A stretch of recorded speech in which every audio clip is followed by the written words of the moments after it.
আমি আমার মেয়ের হত্যার বিচার চাই। আপনারা আর কত বাপের বুক খালি হবে, আর কত মায়ের বুক খালি হবে। আমার মেয়ে, বড় মেয়ে সানজিদা সুমাইয়াকে এই রিলেশনের মাধ্যমে বিয়ে হয় হৃদয় ওরফে মনু।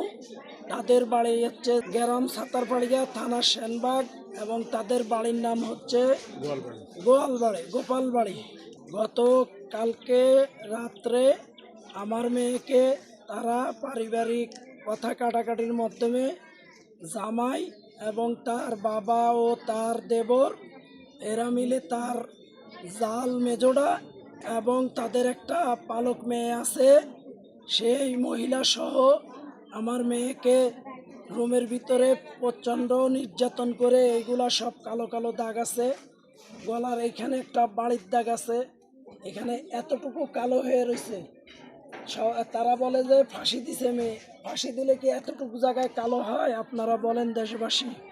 আমার মেয়েকে তারা কালকে রাত্রে হত্যা করছে। হত্যা করে আমার মেয়েকে তারা শোয়ায় রাখছে তাদের সুপার রুমে। মেয়ে থাকে দক্ষিণ সাইডে 3 রুম পরে।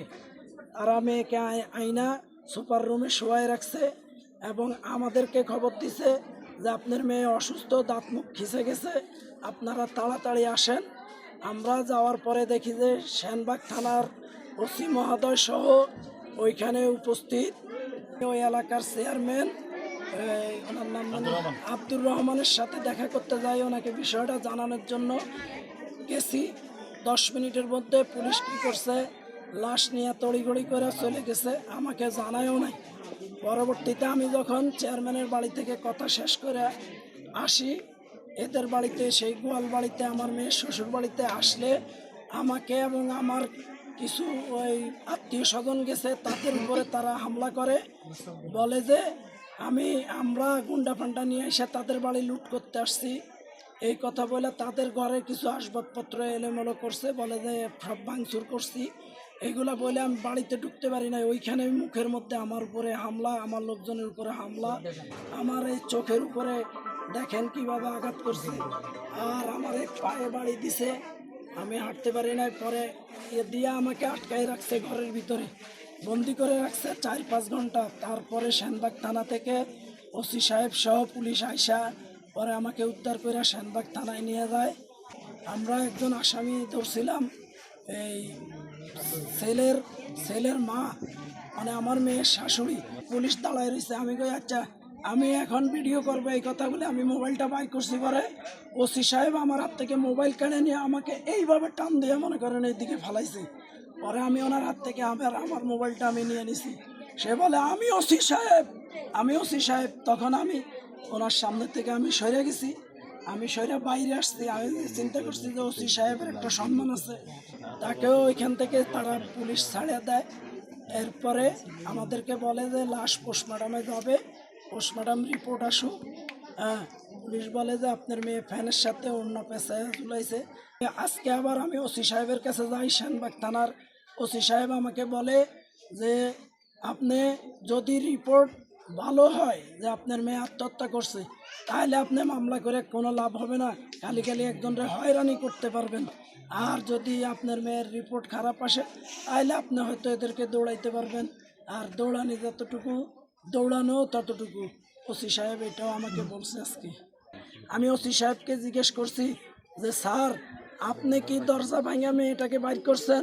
বলে না। আমি বলছি আপনি কি ঝুলানো অবস্থায় দেখছেন? বলে না। আমি কই তাইলে আপনি কোথায় দেখছেন? বলে যে আমি আপনি এখন যেখানে দেখতেছেন সামনের দরজার কাছে, আমি ওইখানেই দেখছি আইসা। আমি কই তাইলে আপনারা কিভাবে বলেন যে আমার মেয়ে অন্য পেশায় আত্মহত্যা করছে? তাইলে আপনারা যদি না দেখে থাকেন তাইলে কিভাবে বলেন?